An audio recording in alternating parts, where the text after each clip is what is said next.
Hi, how are you? A few people this week have been asking how online lessons work, and obviously I can't show you an actual lesson because of working with children. But what I thought I could do is just show you a few of the games that we use and how they've been adapted to work online rather than when we were doing them in people's homes.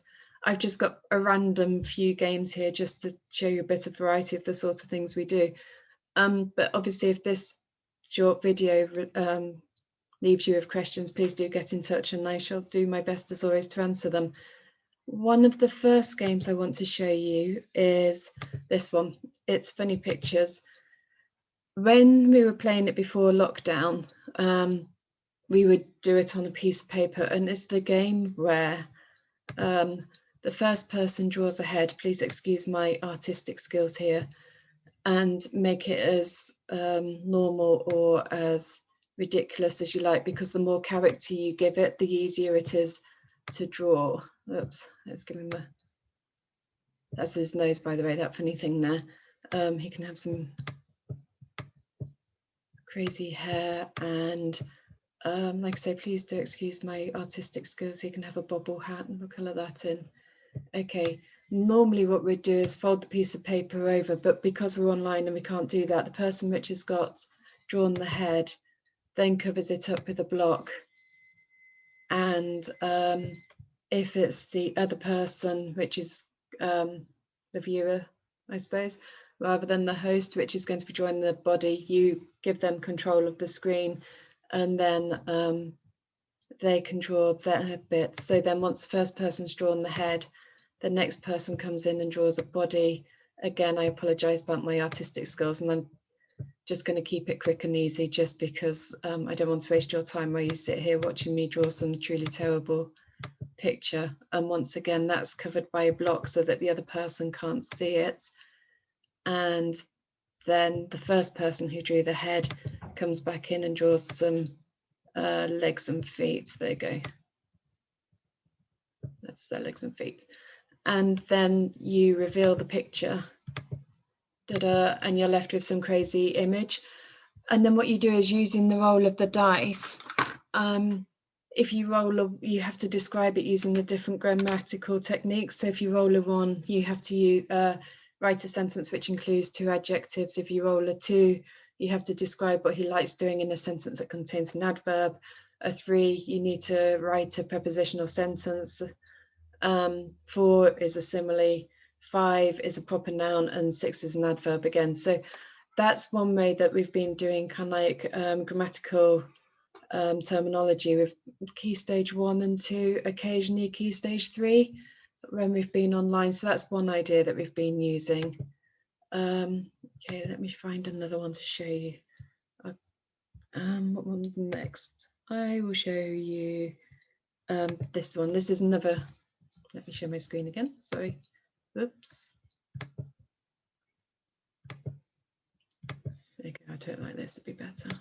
Okay, another game we've been playing, again, this is using grammatical terminology, but we have a list of words and a list of definitions, or terms and definitions, and they've all been muddled up.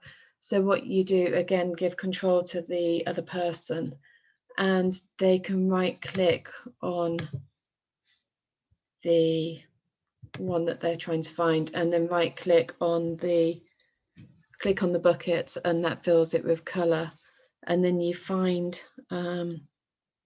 the corresponding one and you fill it with the same color. So hang on, let's go alliteration, and I should have just done a count, never mind. Alliteration, I'll go green, and where the sounds at the beginning of the words, there you go, and green. And then when you find ambiguity, I'm going to use, I'll go yellow this time, and the definition, you do it in yellow, and you work your way through trying to find the corresponding pairs. It's an easier way, I suppose, playing pairs online. So that's another one that we play quite a bit. Obviously, these can be done for things other than English. If we're doing times tables, we just roll the dice, and this time what we can either do is just type the initial or the name in, or you can grab the pen like we did in the grammatical terminology funny pictures game, and you can just kind of write D for me, and I don't know, I'll call Angel because that's my youngest, so not that I'd be working with her because it wasn't easy to work with her. The other two I possibly could have done, but not Angel so easily. So D for where I land when I roll the dice, A for where she lands. Sometimes the other person will have a dice with them and they like to roll for themselves. Sometimes it's down to you to roll for both sides. So that's snakes and times tables game that we often play, and we also have a snakes and ladders version of that. Let's see what else we have. This one I've adapted quite a few times and used in different ways, but it's basically connect four, and as in the game, when you drop the counter in, they drop to the bottom, and you take it in turns to in this instance multiply the number in the left hand column by the number across the bottom before you can claim your square. So I might go 6 times 10, 60, and I'll put my colour in there. And then you might decide to go 2 times 6 is 12, and you'd put your colour in there, green. I'll go here, 11 times 6, 66. And you realise what I'm up to, so you're going to go there 9 times 6 and stop me from getting the row across the bottom. And like I say, it's the first person to get a row, a column, or a diagonal of 4 is the winner. But I've adapted that so that it can be used with things like multiplying decimals, adding negative numbers, multiplying negative numbers. You can do it, but you can basically use it for anything where there's kind of 2 parts to the question. Let's get rid of that one. Don't save. What else have we got? Thought I had more open than prepared than that. 1, 2, 3, 4. I was sure I had more prepared than that. I tell you what, I shall show you this one. This one is basically another way of doing grammar. If we have the words that we'd perhaps used earlier in the mix and match game, and now having done that game, we're vaguely familiar with the terms and their definitions.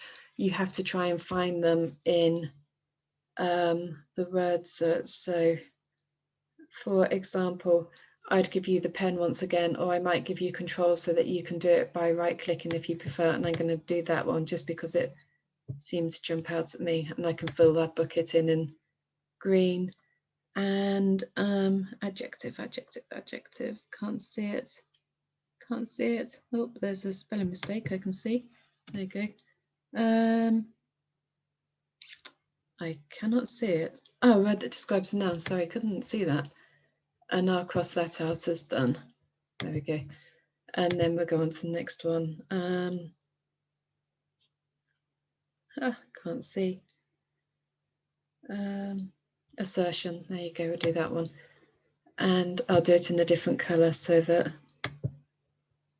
it stands out, and then I'll find the definition. And do that with things like this. We also do it with spellings and whatever, but obviously just an example that word searches are something else you can use.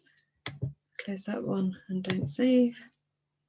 And if you're kind of like working with a child that wants to do times tables and things, then obviously times tables, things like exam questions and things, instead of printing them out, what you can do is just go to one of the websites which present them, pick the paper that you want, click on there, and it brings it up on your screen, and you can either work through them together, or they can work however you normally interact when you're working through kind of more formal questions or past papers with someone. So that's a few of the ideas. Trying to think if I was playing a game with someone the other day, and I can't find it now.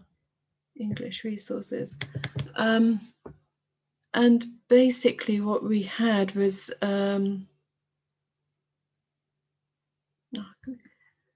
it was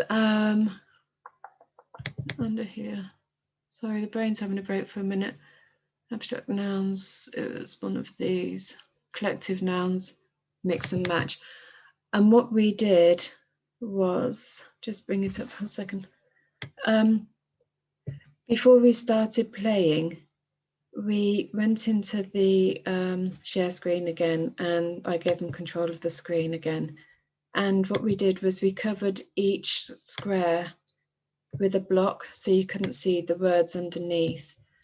And we went through them all. I won't do that now again because it would just be too time consuming. You're just going to sit there watching me, which is going to be very dull for you. And what you'd have to do is when it's your go, you'd use the rubber to rub out to, and no, pack of bees, so that's not right. So you'd press undo and put the 2 blocks back again. I'd have my go, swarm of bees. I got the pair. So what I'd do is I draw mine in yellow, and then all the yellow pairs I know are mine.